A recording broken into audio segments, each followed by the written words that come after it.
Shalom, jemaat dan simpatisan yang terkasih. Seperti kita ketahui saat ini, akibat COVID-19, kita beberapa bulan ini hanya bisa menjalankan ibadah secara online di rumah kita masing-masing.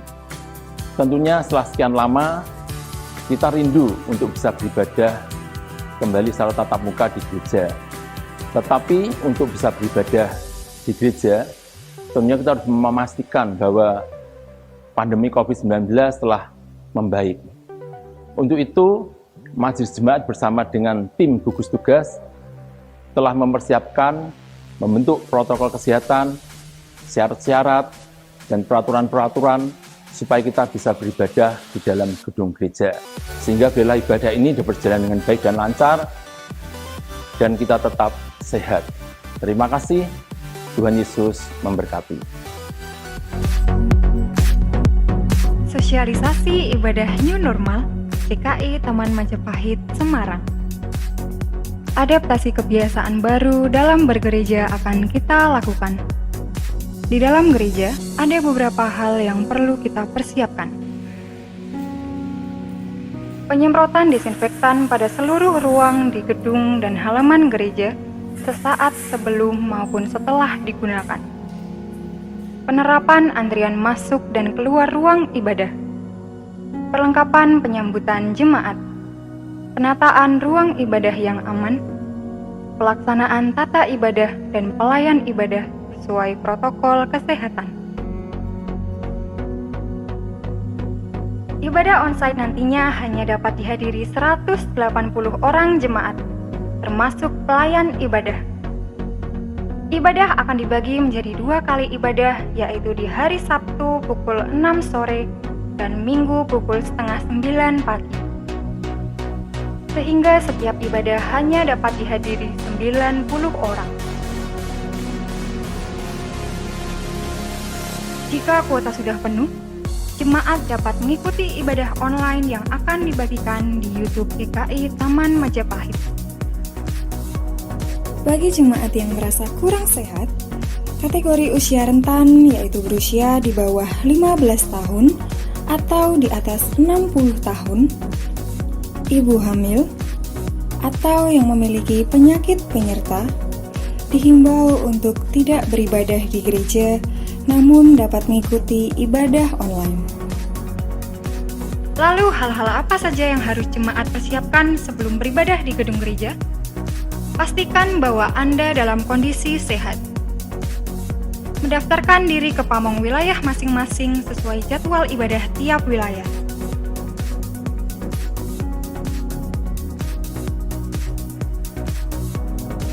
Persiapkan amplop persembahan mingguan, bulanan, atau syukur dari rumah masing-masing.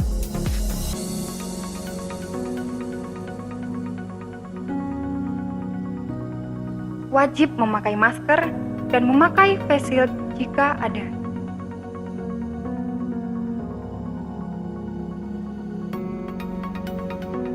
Sesampainya di gereja, setiap kendaraan harus diparkirkan di luar halaman gereja.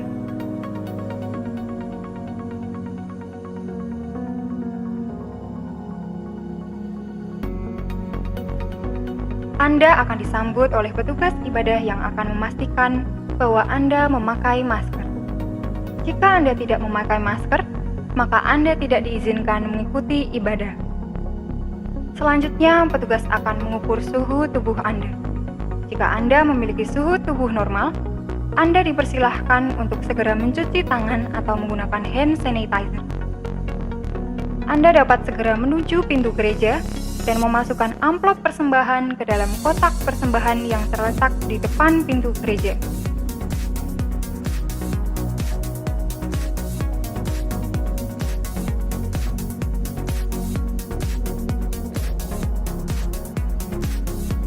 Kemudian petugas penyambut jemaat akan mengarahkan Anda ke kursi yang tersedia dan tetap jaga jarak. Selama ibadah, Anda diwajibkan terus memakai masker, face shield, dan jaga jarak. Akan ada beberapa penyesuaian terkait jumlah pelayan ibadah, jalannya ibadah, serta durasi sesuai aturan aman standar kesehatan.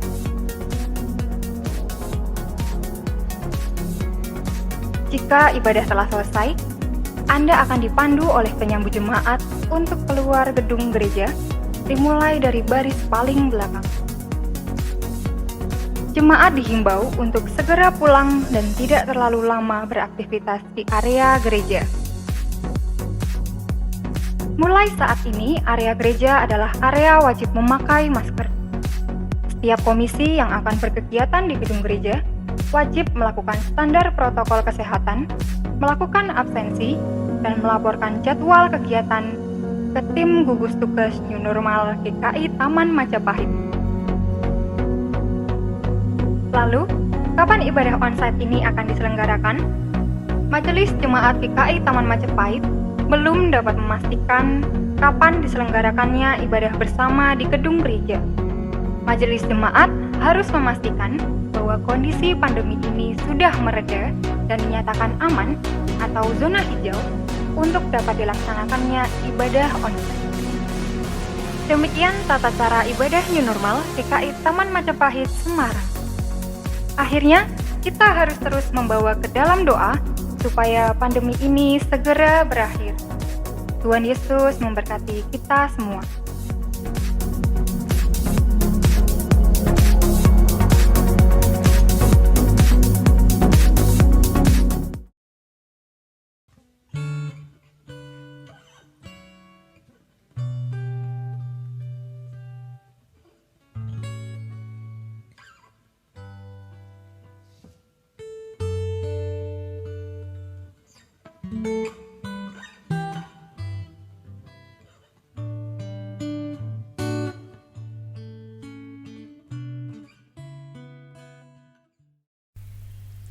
Jemaat yang terkasih, Shalom, puji Tuhan.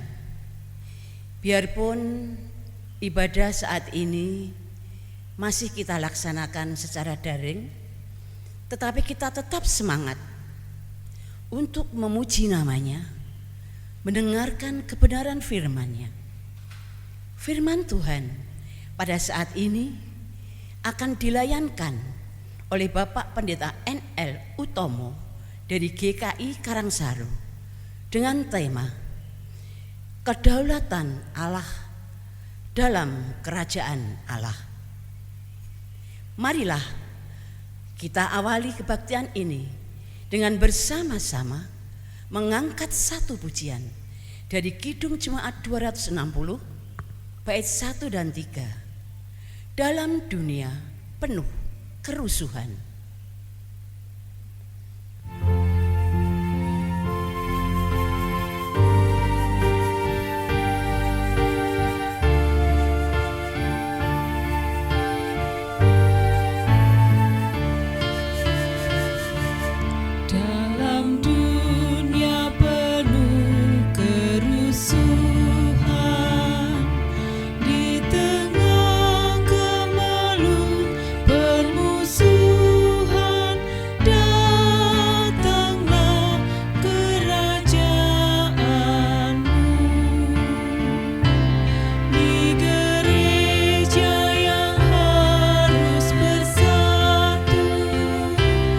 Agarnya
Bapak Ibu Saudara yang dikasihi Tuhan, ibadah ini kita mulai dalam karya Allah Trinitas, Bapa, Anak, dan Roh Kudus.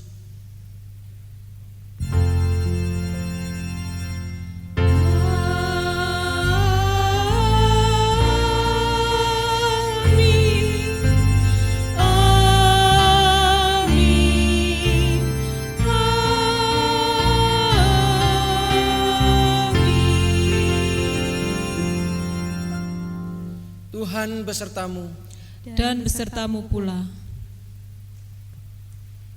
Selamat beribadah Bapak Ibu Saudara yang dikasihi Tuhan Yesus Kristus. Meskipun kita masih daring, namun biarlah ini menjadi persekutuan yang intim bersama dengan Tuhan.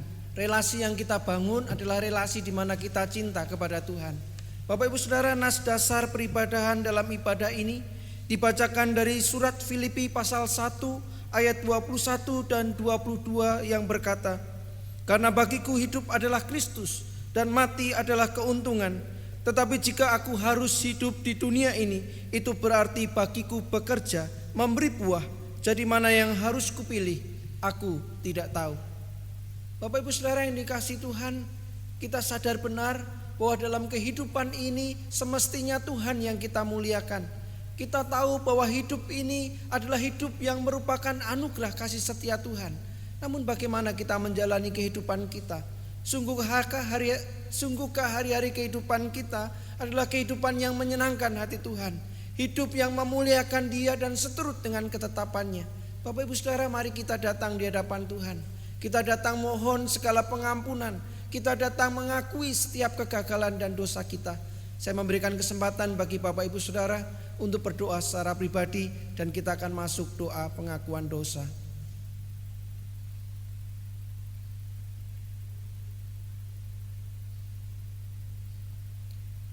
Bapa yang baik, kami sadar bahwa hidup ini anugerah, dan ketika kami boleh menjadi anak-anak-Mu yang mendapatkan jaminan kehidupan kekal di dalam Yesus Kristus Tuhan, adalah sesuatu yang istimewa, yang tak mungkin kami dapati dengan perbuatan baik kami.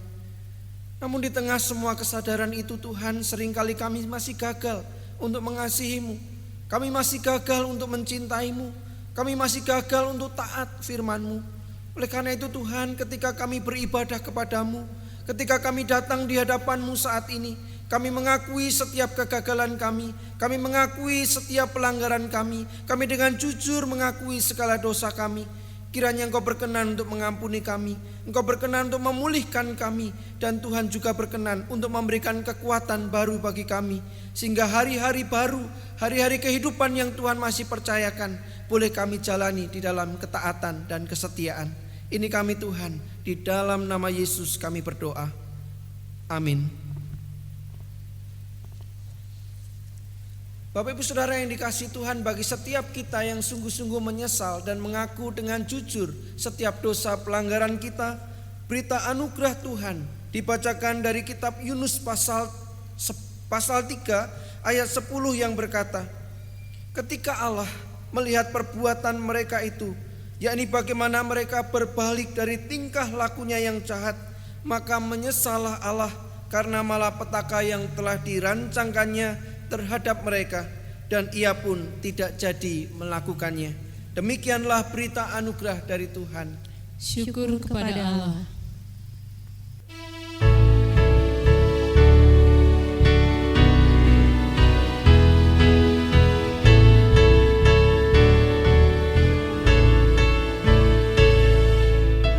Besarlah Tuhan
saudara yang dikasihi Tuhan, sungguh benar bahwa Allah kita adalah Allah yang besar, yang patut kita puji. Jalannya tak terselami, namun semuanya untuk kebaikan kita. Bapak Ibu Saudara, mari kita siapkan hati, kita akan mendengarkan firman-Nya, dan biarlah firman itu mengubah hidup kita. Mari kita berdoa. Bapa yang baik, kami datang di hadapan Tuhan ketika kami melihat diri kami yang sering kali gagal mengasihi Tuhan, kami yang sering kali mengecewakan hati Tuhan. Tuhan, Engkau baik, Engkau senantiasa hadir dalam kehidupan kami dan terus menarik kami untuk dekat kepadamu. Engkau Allah yang besar, yang patut untuk kami puji dan kami muliakan. Oleh karena itu, di dalam ibadah ini kami mau belajar, kami mau membuka hati kami dan mampukan kami untuk sungguh-sungguh tunduk dalam kedaulatan Allah, dalam kerajaan Allah yang agung itu. Supaya apa yang kami dengar, firman yang menyapa kami tidak berlalu sia-sia, namun tertanam di dalam hati kami, mengubah kehidupan kami, dan kami sungguh-sungguh menjadi saksi kemuliaan nama Tuhan. Ini kami menyerahkan waktu ini, dan kami percaya Tuhan dengan Roh Kudus menolong kami untuk bisa mengerti dan mampu melakukannya dalam keseharian kami. Di dalam nama Yesus kami berdoa. Amin. Bapak Ibu yang dikasihi Tuhan, kita akan membaca dari Injil Matius pasal 20 ayat 1 sampai 16. Injil Matius pasal 20 ayat 1 sampai 16, demikian firman-Nya. Adapun hal kerajaan surga sama seperti seorang tuan rumah yang pagi-pagi benar keluar mencari pekerja-pekerja untuk kebun anggurnya. Setelah ia sepakat dengan pekerja-pekerja itu mengenai upah sedinar sehari, ia menyuruh mereka ke kebun anggurnya. Kira-kira pukul 9 pagi, ia keluar pula, dan dilihatnya ada lagi orang-orang lain menganggur di pasar.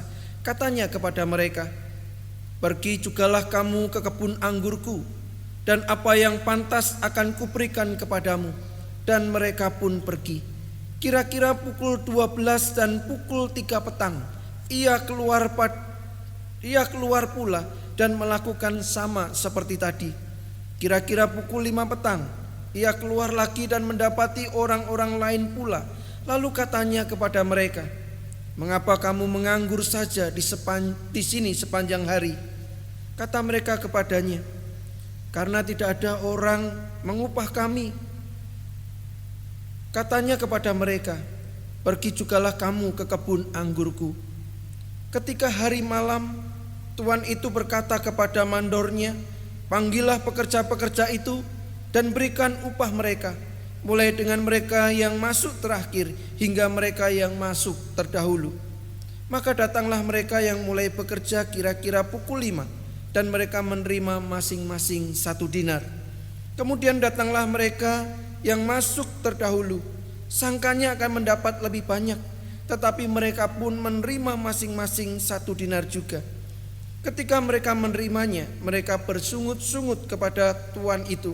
Katanya, "Mereka yang masuk terakhir ini hanya bekerja 1 jam, dan engkau menyamakan mereka dengan kami yang sehari suntuk bekerja berat dan menanggung panas terik matahari." Tetapi tuan itu menjawab seorang dari mereka, "Saudara, aku tidak berlaku tidak adil terhadap engkau. Bukankah kita telah sepakat sedinar sehari? Ambillah bagianmu dan pergilah. Aku mau memberikan kepada orang yang masuk terakhir ini sama seperti kepadamu. Tidakkah aku bebas mempergunakan milikku menurut kehendak hatiku? Atau iri hatikah engkau karena aku murah hati? Demikianlah orang yang terakhir akan menjadi yang terdahulu, dan yang terdahulu akan menjadi yang terakhir." Demikianlah Injil Tuhan Yesus Kristus. Berbahagialah setiap kita yang membaca, merenungkan, dan melakukannya dalam kehidupan kita setiap hari. Haleluya. Haleluya, haleluya,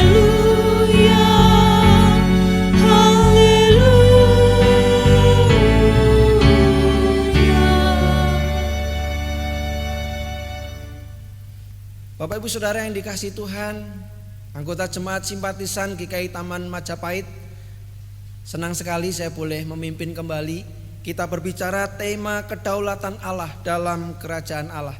Bapak Ibu Saudara yang dikasihi Tuhan, kalau saya mengatakan ayam goreng, kira-kira apa yang terpikirkan oleh Bapak Ibu Saudara? Bisa-bisa ketika saya berkata ayam goreng langsung terlintas sebuah merek makanan. Misalnya saya sebut ya, KFC. Mengapa KFC seolah-olah identik dengan ayam goreng? Karena memang ini merek terkenal. Semua orang pada suka, terutama mungkin anak-anak. Namun Bapak Ibu Saudara tahukah bagaimana KFC bisa luar biasa seperti sekarang ini? KFC adalah hasil resep yang dimiliki oleh Kolonel Harlan Sanders.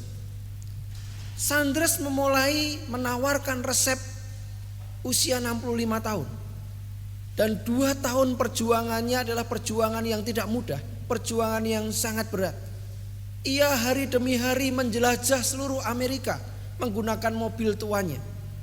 Kalau malam tidur di mobil, pagi-pagi sudah harus bangun menawarkan resepnya satu restoran ke restoran yang lain.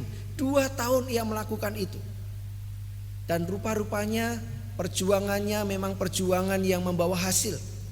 Sehingga kita bisa menikmati resep Kentucky Fried Chicken sampai hari ini. Bahkan KFC merupakan waralaba yang menguntungkan. Memiliki outlet begitu banyak, ada di 120 negara. Apa jadinya Bapak Ibu Saudara? Seandainya waktu itu Kolonel Sanders mengatakan, aduh perjuanganku pupus, gak ada hasil, aku berjuang dari hari demi hari, gak ada tanda-tanda bahwa resep ini akan diterima oleh sebuah restoran. Ah, itu nasib saya, aduh itu sudah takdir saya, itu sudah garis kehidupan saya. Barangkali Bapak Ibu kalau Kolonel Sanders berpikir itu, maka hari ini kita tidak pernah merasakan yang namanya ayam goreng KFC yang lezat itu. Bapak Ibu Saudara yang dikasihi Tuhan, seringkali dengan mudah banyak orang berkata ini nasib saya, ini takdir saya, ini garis hidup saya. Namun sesungguhnya apa sih nasib itu? Dan apakah kekristenan mengenal yang namanya nasib? Bapak Ibu Saudara yang dikasihi Tuhan, menurut Kamus Besar Bahasa Indonesia online, maka nasib itu adalah sesuatu yang sudah ditentukan oleh Tuhan atas diri seseorang, atau bisa disebut juga takdir, baik yang baik ataupun yang buruk. Bapak Ibu Saudara yang dikasihi Tuhan, saya katakan kekristenan tidak mengajarkan tentang nasib. Kita percaya bahwa Tuhan yang merancang, Tuhan yang menciptakan kehidupan kita, Tuhan yang merenda masa depan kita, Ia membuat segala yang baik untuk masa depan kita, itu benar. Namun bukan berarti Tuhan membuat kita bagaikan boneka atau wayang yang ikut saja cerita si dalang. Bukan. Allah merancang kebaikan dalam hidup kita. Allah memberikan akal budi dan daya kreasi bagi kita. Allah memberikan ruang bagi kita untuk bisa berkreasi, berekspresi. Dan itu semua diharapkan bisa membawa kita untuk menyelami dan mengenali kasih Tuhan yang luar biasa dalam hidup kita. Bapak Ibu Saudara yang dikasihi Tuhan, melalui pengalaman hidup itu, semestinya kita akan bisa mengkonfirmasi kebaikan dan kesetiaan Tuhan dalam hidup kita. Artinya kita tidak mengenal namanya nasib. Kita percaya rancangan Tuhan itu baik, dan Tuhan juga terus memberikan kita kesempatan untuk bertumbuh, untuk berproses bersama dengannya. Ini penting sekali Bapak Ibu Saudara. Kesalahan memahami kedaulatan dan cara Tuhan bertindak akan membawa seseorang kita salah mengenali Tuhan serta kasih-Nya. Jadi pengenalan akan Tuhan, cara Ia bertindak, kedaulatannya itu sangat penting dalam hidup kita. Contohnya adalah Injil Matius 20 ayat 1 sampai 16 yang kita pelajari bersama. Bapak Ibu Saudara, perikop ini memberikan pengajaran yang penting. Bagaimana sesungguhnya kita memahami kedaulatan, kita memahami cara pandang Allah, bahkan kita memahami nilai-nilai kerajaan Allah. Perumpamaan ini Bapak Ibu Saudara, kalau kita dramatisir, kalau kita memahaminya secara salah, maka kita mungkin sepakat dengan pekerja-pekerja yang sudah bekerja dari sejak pagi. Ketika mereka mendapatkan upah, mereka sama dengan mereka yang sudah atau baru saja bekerja. Karena si pemilik kebun ini dikatakan pergi keluar pagi-pagi, mengajak orang-orang yang nganggur, tidak punya kerjaan untuk bisa bekerja di kebun anggurnya. Jam 9 pagi dia keluar lagi, jam 12 siang dia keluar, jam 3 petang dia keluar, dan jam 5 petang dia keluar lagi. Maka kalau kita berpikir secara keliru, berpikir dengan cara egois kita, maka kalau kita sebagai orang yang pertama yang dipekerjakan oleh Tuhan ini dan membandingkan diri kita dengan pekerja yang baru bekerja di jam 5 petang, maka kita merasa tidak adil. Maka kita merasa bahwa Tuhan ini pilih kasih, bahwa Tuhan ini tidak menghargai betapa saya sudah berjerih lelah seharian dibanding yang hanya bekerja 1 jam atau mungkin yang bekerja 3 jam karena baru masuk di jam 3 sore. Bapak Ibu, kalau cara pandang kita seperti itu, kalau cara kita memahami Allah itu seperti itu, maka seringkali kita bisa tidak paham apa yang menjadi maksud Tuhan. Bukankah sejak semula Tuhan sudah memberikan kesepakatan dengan jelas, kerjalah ke kebun anggurku. Ia mencari orang-orang yang nganggur, Bapak Ibu, orang-orang yang tidak berpenghasilan. Karena kasih setianya, orang-orang ini dipanggil untuk bekerja di kebun anggurnya. Dan jelas di awal dikatakan, aku akan memberikan sedinar sehari. Bapak Ibu, mari kita cermati hal ini, bahwa Tuhan memenuhi apa yang menjadi janjinya, atau si pemilik kebun anggur ini memenuhi apa yang menjadi kesepakatan awal, dan pekerja itu menerima sedinar sehari. Kalau kita mencermati itu, kalau kita berdasar pada dasar itu, apakah Tuhan itu tidak adil?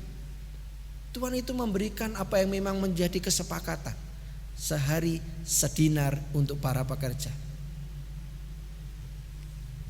Bapak Ibu Saudara, saya mengerti. Sekali lagi saya katakan sangat tidak menyenangkan bila kita di pihak pekerja yang merasa diri sudah bekerja ekstra untuk Tuhan, bekerja keras untuk Tuhan. Kita membandingkan diri kepada mereka yang barusan mengenal kasih setia Tuhan. Oleh karena itu Bapak Ibu, ini hal yang sangat penting. Bagaimana kita hidup di dalam kerajaan Allah, bagaimana kita memahami kedaulatan Allah. Banyak pelayan-pelayan Tuhan menjadi tawar hati, banyak pelayan-pelayan Tuhan menjadi kecewa hati karena sudah merasa melayani Tuhan berjerih lelah, sudah melayani Tuhan begitu rupa, namun ia merasa bahwa apa yang dia terima berbeda dengan orang-orang yang merupakan petobat-petobat baru. Merasa bahwa apa yang selama ini dikerjakan, apa yang selama ini untuk Tuhan, semuanya tidak sebanding ketika ia melihat orang lain lebih diberkati menurut cara pikirnya. Bapak Ibu Saudara, inilah yang penting untuk diwaspadai, bahwa kita harus memahami kedaulatan Allah, ketetapan Allah di dalam dasar dan pondasi yang tepat, tidak menyimpang dan memaknainya dengan pikiran dan cara pandang kita sendiri. Bapak Ibu Saudara yang dikasihi Tuhan, perikop Injil Matius 20 ayat 1 sampai 16 dengan jelas memberikan kita pemahaman bahwa si Tuhan ini yang sebenarnya adalah Allah sendiri datang menjumpai kita, memberikan kehidupan yang baik, memberikan masa depan yang cemerlang, bahkan memberikan kehidupan kekal bagi setiap orang yang percaya kepadanya. Namun Bapak Ibu, mari kita jujur, mari kita lihat hari-hari kehidupan kita sampai hari ini. Kalau kita ini sudah lama melayani Tuhan, apakah hati kita semakin bahagia? Apakah hati kita semakin sukacita? Apakah ada kedewasaan rohani yang terus bertumbuh di dalam hidup kita? Atau barangkali Bapak Ibu Saudara, kita malah menjadi orang-orang yang hari ini kecewa dan tawar hati, merasa bahwa apa yang kita lakukan hari ini percuma, karena bukan sukacita, bukan damai sejahtera, bukan kebaikan yang kita rasakan. Kita merasa bahwa apa yang kita kerjakan sia-sia. Mari kita berhati-hati terhadap itu, karena sering kali tanpa kita sadari kita sulit untuk bersyukur karena kita selalu menuntut Tuhan. Kita memandang diri kita lebih baik daripada orang lain. Kita tidak melihat kasih setia Tuhan yang turun atas kita, kasih setia Tuhan yang mencari kita, kasih setia Tuhan yang memulihkan kehidupan kita untuk mengalami kehidupan yang lebih baik. Lalu bagaimana kita bisa memahami kedaulatan Allah, kita bisa hidup di dalam kedaulatan itu, dan kita hidup dalam nilai-nilai kerajaan Allah? Kuncinya Bapak Ibu adalah setia. Apa itu setia? SE, selalu percaya. Pak, itu saya sudah tahu, saya sudah mengerti bahwa pasti khotbahnya juga begini-begini saja. Selalu percaya kepada Tuhan, selalu percaya kepada Kristus, selalu percaya pada janji Tuhan, saya juga tahu. Namun persoalannya Bapak Ibu Saudara, benarkah pengetahuan kita itu sungguh-sungguh mendasari seluruh keberadaan hidup kita? Apakah pemahaman kita tentang janji Allah dan kebaikan Allah itu sungguh tercermin di dalam seluruh pikiran, perkataan dan tindakan kita? Seringkali kita tahu, seringkali kita paham. Namun di saat-saat sulit kita tidak mudah untuk menjalani apa yang Tuhan tetapkan. Hari ini kita diingatkan kembali. Apapun situasi kita hari ini, termasuk ketika kita masih berjuang bersama-sama untuk menjaga kesehatan kita di tengah pandemi virus corona ini, ada banyak hal yang mungkin menjadi hambatan, tantangan, bahkan menjadi pergumulan kita. Ketika ekonomi kita turun, keuangan kita mulai terganggu, kesehatan anggota keluarga kita mulai ada yang terserang penyakit, ada kegelisahan dan kekhawatiran akan masa depan. Namun pertanyaan saya Bapak Ibu Saudara, percayakah bahwa Tuhan beserta? Percayakah bahwa Tuhan akan tetap melingkupi dan melindungi kita setiap anak-anaknya yang percaya kepadanya? Percayakah kita bahwa di tengah situasi yang seperti ini Tuhan akan tetap memberikan masa depan yang penuh harapan buat Bapak Ibu Saudara dan saya? Ini adalah sebuah persoalan yang berbeda. Kita tahu, namun belum tentu itu tercermin dalam keseharian kita. Hari ini Tuhan mau ingatkan kita, sebagai warga kerajaan Allah, Basilia Tuteu, maka kita sungguh-sungguh perlu mempraktekkan apa yang menjadi pengetahuan, apa yang menjadi pemahaman terwujud di dalam pengalaman keseharian kita. Bagaimana kita percaya bahwa Allah itu adalah Allah yang berdaulat dalam hidup kita, Allah yang bisa mengubah segala sesuatu yang buruk menjadi baik. Ini yang pertama, selalu percaya kepada Allah. Jadi kita melayani Tuhan bukan berdasarkan keuntungan pribadi. Kita melayani Tuhan bukan karena kalkulasi, namun kita melayani Tuhan karena kita tahu cinta Tuhan kepada kita dan itu adalah cinta kita kepadanya. Yang kedua Bapak Ibu, kita bicara tidak apatis. Bapak Ibu, ketika orang penuh dengan pergumulan, ketika orang penuh dengan tantangan, seolah-olah tidak ada jalan keluar, maka memang seringkali menjadi putus asa. Tidak peduli dengan segala sesuatu yang ada, bahkan melakukan kejahatan pun menjadi seolah-olah bisa dibenarkan. Kita perlu hati-hati dengan hal ini. Tidak apatis. Kita tetap menjaga bagaimana hidup sebagai warga kerajaan Allah, bagaimana kita terus mencerminkan nilai-nilai kerajaan surga, bagaimana kita menjadi saksi kemuliaan Tuhan. Bapak Ibu Saudara, saya punya sebuah ilustrasi, mohon dicermati dan dikritisi ya. Ilustrasinya begini. Ada seorang petani pepaya. Dia melihat pohon pepayanya satu kali, itu ada 2 pohon atau 2 buah yang sudah mulai matang siap untuk dipanen. Dia berpikir besok aja lah ngambil, waktu baru 2. Maka dia tinggalkan. Nah, pagi-pagi dia datang, dia kepingin ngambil buah pepaya yang sudah siap dipanen itu. Namun ketika dia datang di pohon pepaya itu, dia melihat 1 buah yang sudah matang itu hilang. Dia berpikir gak jadi ngambil yang satunya, hilang. Ternyata memang dia kalah dulu sama pencuri yang sudah memanennya. Dia pulang dengan hati yang rada kecewa dan sedih. Maka istrinya tanya, Pak, ngapain kamu sedih? Itu loh, buah pepaya yang harusnya matang siap tak ambil itu diambil pencuri lebih dulu. Pak, cuman buah pepaya, enggak usah sedih lah. Bune, masalahnya bukan sedih gara-gara buah itu hilang. Saya itu malah kepikiran, kasihan loh Pak, kasihan loh Bune, pencurinya itu. Bayangin ya, malam-malam dia harus memikirkan bagaimana mencuri buah itu, mengendap-endap, bahkan dia harus manjat untuk ambil. Coba apa enggak kasihan dia berlelah-lelah seperti itu. Maka saya punya rencana, saya mau pinjam tangga dari tetangga, mau saya taruh di pohon pepaya itu.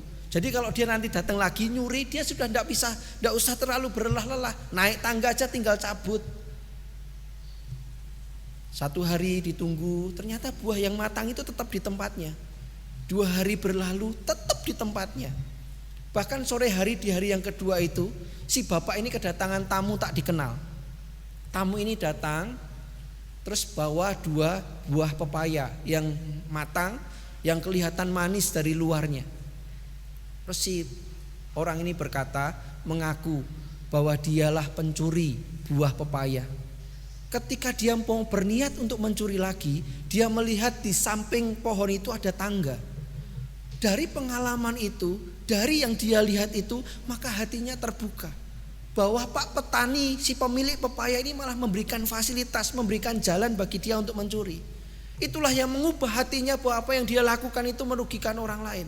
Apa yang dia lakukan itu mencuri dari orang lain yang bukan haknya. Dan itu mengubah dirinya untuk punya niat untuk berhenti dari mencuri dan mulai mau bekerja. Maka dia datang membawa buah pepaya 2 itu, 1 sebagai buah yang dulu pernah dicuri dan satunya sebagai permintaan maaf. Bapak Ibu Saudara, kadangkala atau mungkin Bapak Ibu mendengar cerita ini, Bapak Ibu merasa itu mustahil.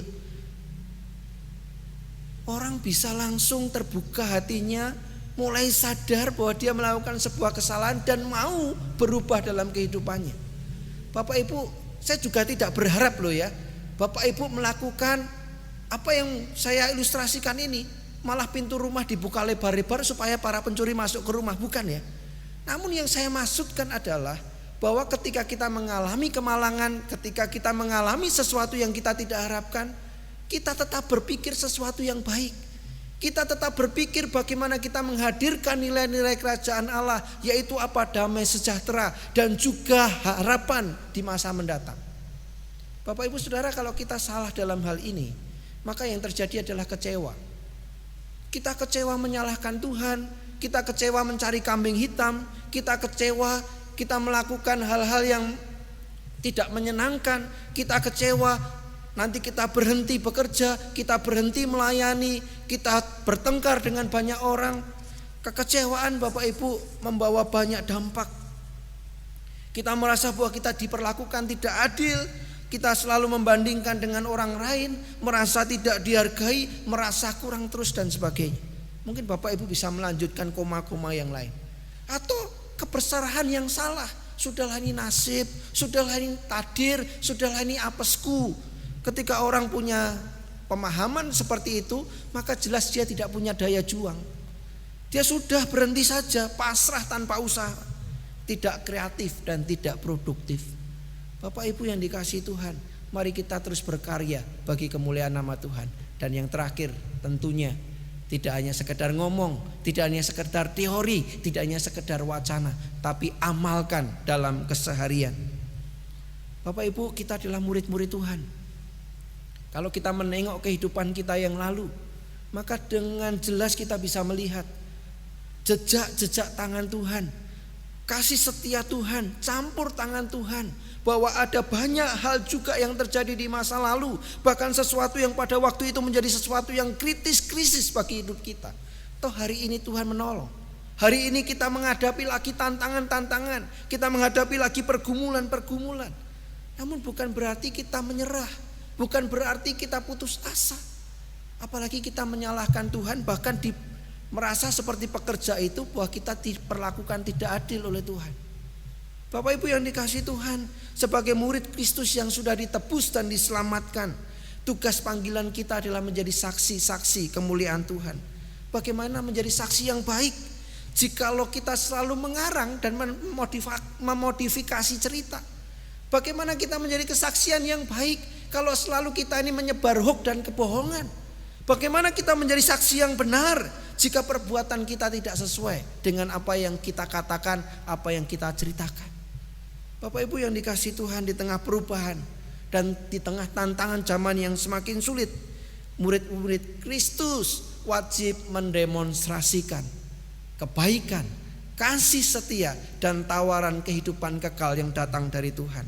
Bagaimana kita memperwujudkan atau kita memperlihatkan gaya hidup warga kerajaan Allah, warga kerajaan Basileia Tuteu.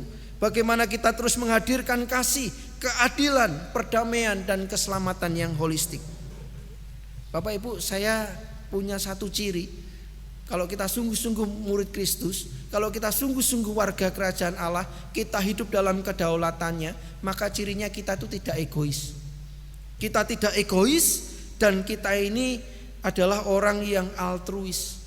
Tidak selalu mementingkan diri sendiri, tidak segala sesuatu ukurannya diri sendiri, tapi bagaimana mau berpikir untuk orang lain. Bapak Ibu, ada satu kisah nyata yang terjadi di Kansas City, Amerika Serikat.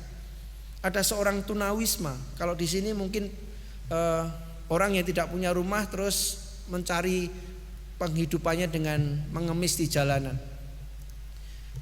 Si tunawisma ini, Bapak Ibu Saudara, yang bernama Billy Ray Harris, satu kali tanpa sengaja dia mendapatkan sebuah cincin pertunangan berlian. Nah, orang yang punya cincin pertunangan ini bernama Sarah. Dia memang trader, memang ceroboh. Cincin itu dia taruh bersama dengan beberapa koin yang dia miliki. Ketika dia melihat Billy Ray Harris ini, maka dia timbul belas kasihan dan mau memberi. Tapi yang diambil bukan koin uang, yang diambil bukan uangnya, tapi yang ditaruh, yang diberikan adalah cincin pertunangan berlian itu. Ketika si Sarah ini mengetahui bahwa dia salah memberikan atau dia kehilangan cincin pertunangan itu, maka dia menjadi kalang kabut, dia menjadi gelisah, dia mencari-cari, dia mulai berpikir kemana ini ya cincinnya. Lalu dia ingat barangkali bahwa dia salah memberikan cincin pertunangan ini ke Billy Ray Harris. Maka besoknya Sarah bersama dengan tunangannya yang bernama Billy Crazy datang lagi ke tempat mangkalnya si Billy Ray Harris ini. Dan dia bertanya, apakah engkau menemukan cincin? Maka Billy Ray Harris ini dengan jujur mengatakan, ya, aku masih simpan cincin itu. Dan cincin pertunangan berlian itu diberikan kepada Sarah. Sarah sukacita sekali, maka dia berikan semua uang yang ada di dompetnya. Ini terjadi di awal Februari 2013. Namun rupa-rupanya tidak berhenti di situ, Bapak Ibu Saudara. Si tunangan dari Sarah ini, Bill Crazy ini, dia punya ide. Maka dia buat akun di media sosial dengan judul memberi donasi kepada tunawisma Billy Ray Harris ini. Dan tanpa diduga, Bapak Ibu Saudara, dalam rentang waktu awal Februari 2013 sampai 3 Maret 2013 dicatat ada 7.500 orang yang mendonasikan uangnya. Dan yang terkumpul berapa, Bapak Ibu Saudara? 173.651 ribu US dollar. Kalau dirupiahkan, Bapak Ibu, angkanya menjadi 2,431 miliar. Satu jumlah yang fantastis bagi tunawisma, sebuah jumlah yang luar biasa besar bagi pengamen jalanan, Bapak Ibu. Dan menarik sekali apa yang disampaikan oleh Billy Ray Harris. Mengapa sih kamu kembaliin cincin pertunangan itu? Maka dia berkata begini, aku itu dididik oleh kakekku, dia seorang pendeta, dan sampai hari ini aku memegang teguh ajarannya, nilai-nilai kerajaan Tuhan, nilai-nilai Basilia Tuteu. Bapak Ibu Saudara, bagaimana dengan kita? Kalau seandainya kita menemukan itu, kira-kira kita akan kembalikan atau tidak? Kalau kita menemukan sesuatu yang bukan menjadi hak kita, kira-kira kita akan dengan rela hati menyerahkan pada pemiliknya atau tidak? Bapak Ibu Saudara yang dikasihi Tuhan, zaman ini membutuhkan sebuah tindakan praktek nyata dari anak-anak Tuhan, sehingga bisa menginspirasi dunia. Meskipun ada tantangan, meskipun ada pergumulan, bahkan mungkin penyakit sekalipun, murid-murid Tuhan harus menyebar kedamaian, harus menyebar sukacita, harus membawa inspirasi, bahkan memberikan semangat kehidupan dan harapan bagi mereka yang berputus asa. Bukan kita malah ikut-ikutan berputus asa, bukan kita malah ikut-ikutan melakukan kejahatan, tapi bagaimana kita hidup menyaksikan bahwa kita adalah orang-orang yang dikasihi Tuhan, orang-orang yang diberkati oleh Tuhan, bukan para pekerja yang bersungut-sungut, tapi para pekerja yang bekerja dengan sungguh-sungguh karena sudah diberikan kesempatan dan anugerah oleh Tuhan. Selamat menjalani hidup di dalam kedaulatan Allah dan menjadi warga Basilia Tuteu, kerajaan Allah. Amin. Mari kita tenang sejenak, Bapak Ibu Saudara. Biarlah firman ini sungguh-sungguh mendalam di hati kita. Firman ini sungguh-sungguh menjadi tekad dan komitmen kita. Bukan hanya kita dengar, namun kita wujudkan dalam keseharian kita. Mari kita berdoa. Bapa yang baik, terima kasih. Kami sadar benar bahwa kami adalah orang-orang yang beruntung. Kami adalah orang-orang yang berbahagia, orang-orang yang patut memuliakan Engkau. Meskipun Tuhan tanpa kami sadari, mungkin juga memang kami sadari, kami merasa bahwa hidup kami tidak seperti yang kami harapkan. Kami lebih cenderung bersungut-sungut dan menyalahkan Tuhan. Oleh karena itu Tuhan, ampuni kami. Di tengah apapun yang sedang kami alami hari ini, mampukan kami kembali kepada kehendak Tuhan, kembali kepada kedaulatan Allah, kembali kepada hidup nilai-nilai kerajaan Allah. Biarlah kami boleh hidup penuh damai sejahtera, kami hidup penuh dengan sukacita, kami hidup berpengharapan di dalam Tuhan, kami hidup menginspirasi orang-orang di sekitar kami, bukan karena kehebatan kami, tapi kehebatan Tuhan yang mengasihi kami. Di dalam nama Yesus kami berdoa. Amin.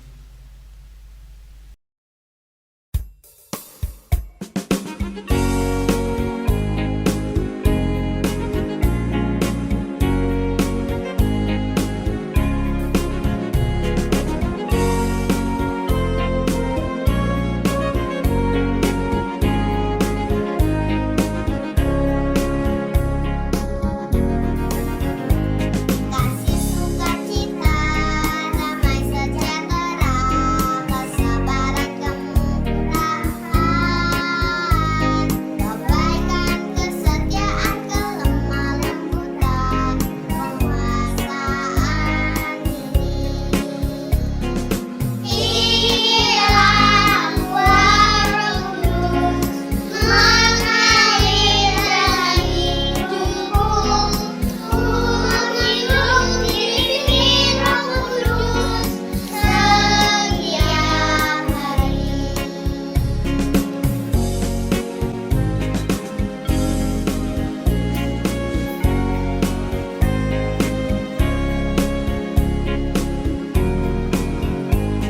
Kasih sukacita, damai sejahtera, kesabaran kemurahan, kebaikan, kesetiaan, kelemah lembutan, penguasaan Inilah Roh Kudus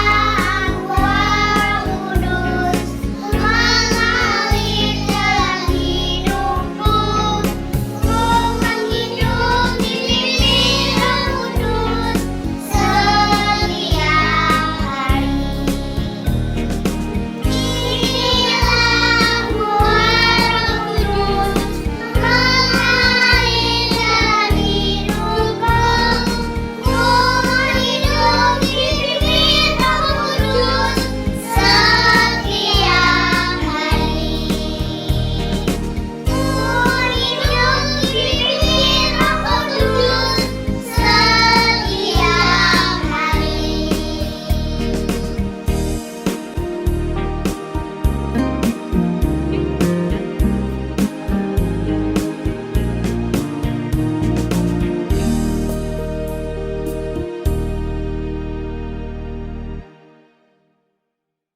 Marilah jemaat yang terkasih, kita akan bersama-sama mengucapkan pengakuan iman kita seturut dengan pengakuan iman rasuli dengan berkata, Aku percaya kepada Allah, Bapa yang Maha Kuasa, Khalik langit dan bumi, dan kepada Yesus Kristus, Anaknya yang tunggal Tuhan kita, yang dikandung dari Roh Kudus, lahir dari anak darah Maria, yang menderita sengsara di bawah pemerintahan Pontius Pilatus, disalibkan, mati, dan dikuburkan, turun ke dalam kerajaan maut.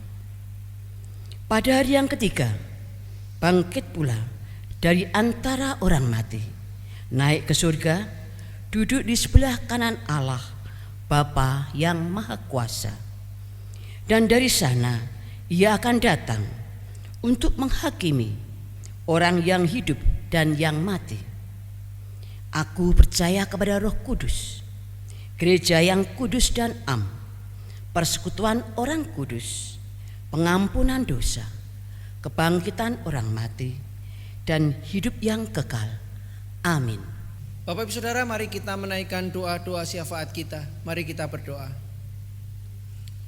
Bapa yang baik, kami datang di hadapan Tuhan. Kami bersyukur kasih setia Tuhan yang tidak pernah berkesudahan dalam hidup kami. Engkaulah sumber segala pengharapan kami. Engkau sumber segala kerinduan dan juga sumber berkat bagi kami. Oleh karena itu Tuhan, kami mau menaikkan doa-doa syafaat kami. Kami berdoa untuk keluarga, setiap anggota jemaat dan simpatisan GKI Taman Majapahit. Tuhan, Kau tahu pergumulan pribadi-pribadi yang ada. Kau tahu tantangan-tantangan yang dialami oleh keluarga-keluarga Tuhan.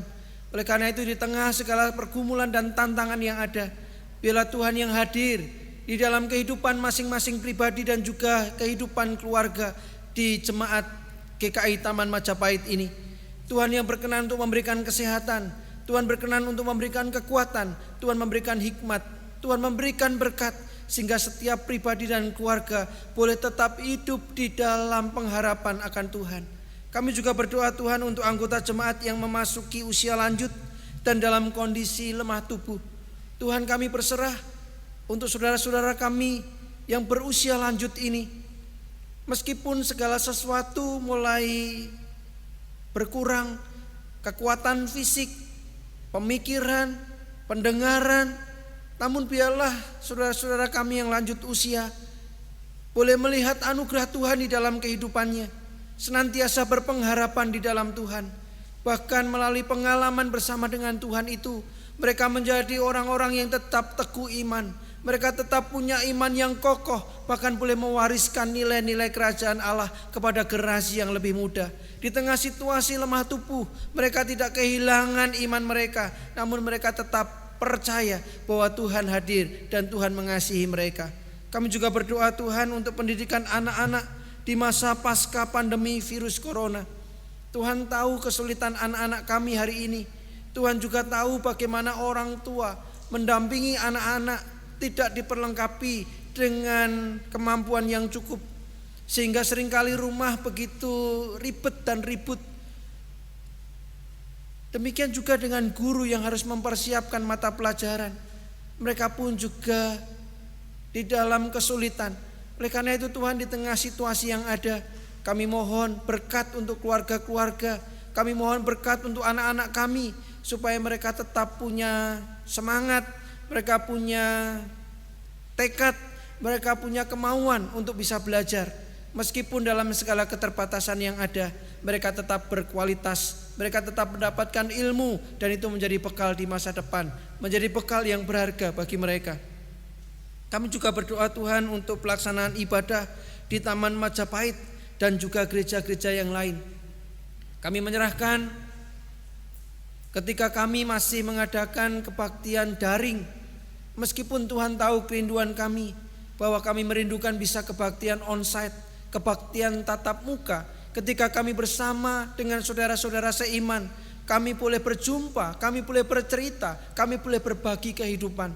Namun Tuhan, berikanlah kami kepekaan, berikanlah kami hati yang sabar menunggu waktu Tuhan. Karena kami tidak karena kami tidak berharap bahwa gereja menjadi klaster yang baru. Kami merindukan seluruh anak-anak Tuhan, jemaat Tuhan, dimanapun mereka di dalam perlindungan, di dalam kesehatan, di dalam berkat Tuhan. Kami berdoa biarlah kebaktian-kebaktian yang terselenggara boleh tetap membangun iman jemaat, boleh tetap menumbuhkan pengharapan dan kasih di tengah-tengah mereka. Bahkan kami tetap dimampukan menjadi saksi kemuliaan Tuhan. Kami juga berdoa untuk bulan keluarga yang diselenggarakan di GKI Taman Majapahit. Biarlah di tengah situasi yang terbatas, kami tetap bisa membangun kehidupan keluarga kami. Acara-acara yang sedang dipersiapkan, biarlah semuanya itu membawa kesegaran, membawa semangat, membawa persatuan. Bahkan di tengah situasi keluarga yang mungkin tidak nyaman, kegiatan-kegiatan di bulan keluarga GKI Taman Majapahit memberikan solusi, memberikan pengharapan dan juga memberikan jalan bagaimana tetap menjadi keluarga yang harmonis di tengah pandemi, di tengah tantangan, di tengah situasi yang ada. Kami juga berdoa Tuhan untuk percepatan penanggulangan dampak pandemi virus corona. Kami berdoa untuk Presiden kami, Presiden Joko Widodo, Wakil Presiden Kiai Haji Ma'ruf Amin, beserta dengan jajaran Kabinet Indonesia Maju, pemerintah pusat sampai dengan daerah, Satgas COVID-19. Tuhan tolong berkati dengan sinergi yang baik, dengan komunikasi dan dengan data-data yang akurat, maka biarlah Tuhan yang menolong, termasuk ketika sedang dilakukan bagaimana menemukan vaksin. Tuhan yang tolong kebijakan keputusan pemerintah kami sungguh-sungguh menjadi sebuah keputusan yang membawa kebaikan, sehingga pandemi ini akan segera berlalu, pandemi ini segera sirna, kami boleh menikmati kehidupan keseharian kami dan tetap hidup dalam kesejahteraan yang diberkatkan oleh Tuhan. Kami juga berdoa Tuhan untuk persembahan yang boleh kami naikkan di tengah segala keterbatasan kami. Biarlah Tuhan berkenan untuk menerima persembahan kami. Tuhan berkenan untuk menerima ucapan syukur kami. Ketika kami memberi persembahan, bukan berarti kami ingin supaya Tuhan memberi lebih lagi kepada kami. Persembahan yang kami berikan adalah sungguh-sungguh keluar dari hati kami, karena kami tahu Tuhan mengasihi kami dan ini cinta kami kepada Tuhan. Berkati majelis jemaat GKI Taman Majapahit di dalam mengelola persembahan ini boleh dipakai untuk kemuliaan nama Tuhan. Bapa, kami berdoa untuk kami semua. Ketika Tuhan masih memberikan kehidupan kepada kami, mampukan kami sungguh-sungguh menjalani hari-hari kami dengan penuh sukacita, penuh damai sejahtera, dan kami menjadi saksi kemuliaan Tuhan. Kami akhiri doa kami dengan doa yang Tuhan Yesus ajarkan kepada kami. Bapa kami yang di surga, dikuduskanlah namamu, datanglah kerajaanmu, jadilah kehendak-Mu di bumi seperti di surga. Berikanlah kami pada hari ini makanan kami yang secukupnya, dan ampunilah segala kesalahan kami, seperti kami juga mengampuni orang yang bersalah kepada kami. Dan janganlah membawa kami ke dalam pencobaan, tetapi lepaskanlah kami daripada yang jahat, karena Engkau-lah yang punya kerajaan dan kuasa dan kemuliaan sampai selama-lamanya. Amin.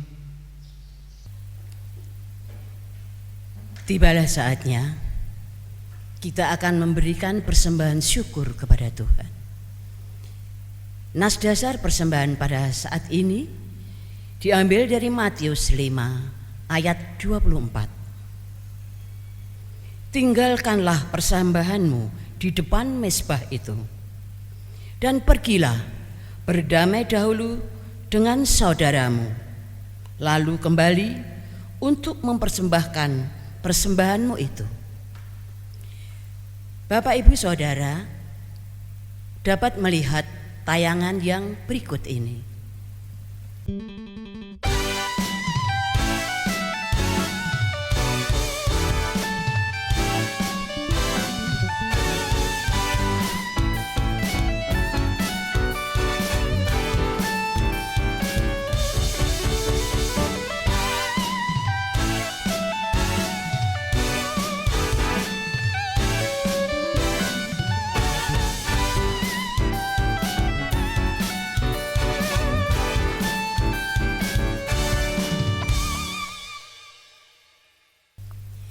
Terima kasih.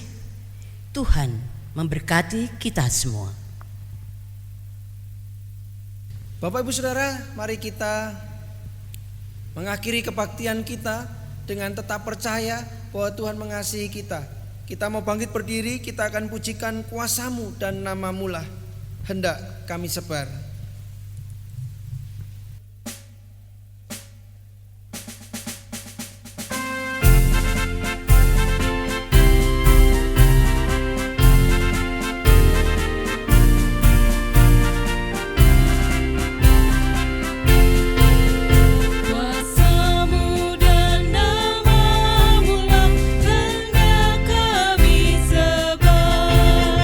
Dan karena itu ya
Saudara, marilah kita menetapkan hati kita untuk hidup sebagai hamba-hamba Allah yang mempersaksikan kasih, keadilan dan perdamaian surgawi sebagai saksi-saksi Kristus dimanapun kita berada.